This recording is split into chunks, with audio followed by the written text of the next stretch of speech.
Hello, football fans. Welcome back to Goalside. Career of a footballer is one that lasts forever, not just a brief moment in time. It is an unspoken vow made by a youngster as he starts off his career at an academy and eventually grows to become a professional athlete. It is a life of endless training, strict diets, a careful lifestyle, most of the time that is, and a lot of dedication, especially if they want to be stars. Following this precise philosophy, many footballers who enjoy their entire careers and earn the respect of their fans while doing so may find themselves wishing to continue their life around the beautiful game, even if they don't have the fitness of a 20-year-old anymore. For these mature footballers, there is still a way back into the game that allows them to become stars and win trophies, just like a footballer would, through the path of the manager.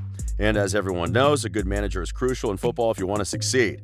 Some managers, in fact, have been so good that they can win titles without depending on many big names, and are recognized for their immense ability in building a motivated side with excellent chemistry. In this video, we'll provide you with a list of some of the most famous football coaches and managers who followed this dream of being a player first and a manager second, some succeeding at both levels, while others were terrible as players but had shining careers in management. However, since you may already know about Zinedine Zidane, Ole Gunnar Solskjaer, and Frank Lampard's careers as players, this video will talk about the managers you most likely didn't know were players. Let's begin! When it comes to huge managers, one of the most incredible of them all is none other than Sir Alex Ferguson himself, who took Manchester United from a great English side to quite possibly the greatest, famously helping them knock rivals Liverpool off their perch with 13 Premier League titles, as well as impressing greatly in his time at Aberdeen. But did you know that Sir Alex was also a famous and very prolific goal scorer for 6 different clubs in his home country, Scotland? Surprisingly, Ferguson had quite an impressive professional career as a player, starting off playing for Scottish club Queen's Park, not QPR by the way. At the tender age of 16, Sir Alex claims that his first match was a nightmare, in which he scored in a 2-1 defeat against Stranraer. He went on to score 15 goals in 31 matches before making a move to St. Johnstone in 1960. There, his prolific form continued, and he even scored a hat-trick in a very important match against Rangers, who were enjoying a very successful era fighting for the title alongside Celtic. He was signed to Dunfermline Athletic next, and here was where his career skyrocketed. Not only did Dunfermline challenge seriously for the Scottish League and the Scottish Cup in his first season, losing the final of the Cup and failing to win the league by a single point, but in his second season, he was the joint top scorer of the league with 31 goals, scoring a total of 45 goals in 51 games in all competitions. A record fee transfer followed, in which he joined Rangers for £65,000, helping his side to the semi-finals of the Intercities Fairs Cup and scoring 25 goals over 41 appearances in all competitions. To top off his career, he went to Falkirk next and Ayr United last, scoring 37 goals in 95 games for the former and 9 in 24 for the latter. All in all, Sir Alex was a wonderful goal scorer, which perhaps explains what led him to become one of the best attacking managers to ever have coached a European side. But is Ferguson the only surprise in this list?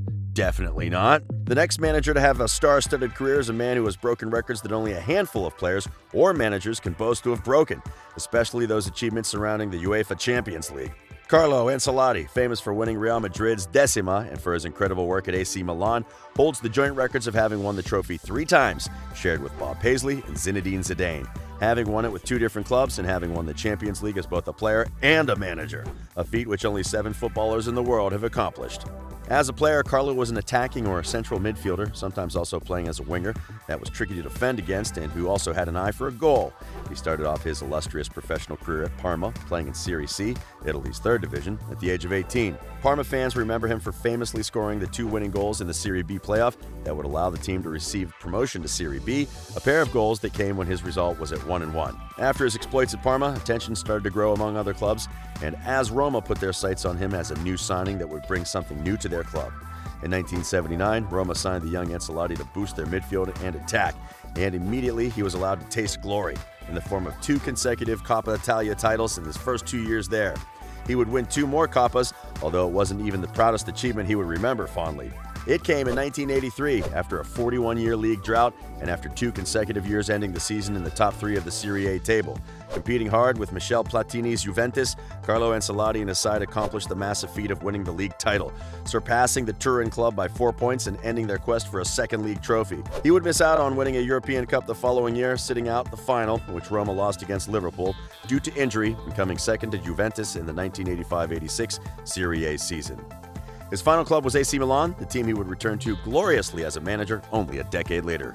His time at AC Milan coincided with the club becoming hands down the best side in Italy and one of the best squads in the world, containing Paolo Maldini, Franco Baresi, Mario Tassati, Frank Rijkaard, Ruud Gullit, and Marco van Basten, as well as Ancelotti himself. This side would win 2 Serie A titles, one of them as undefeated champions, consecutive European Cups in 1989 and 1990, 2 European Super Cups and 2 Intercontinental Cups, as well as a Supercoppa Italiana. It was a dream come true for any Italian player, and his time at the club turned him into the hungry manager he is today, always seeking to win trophies.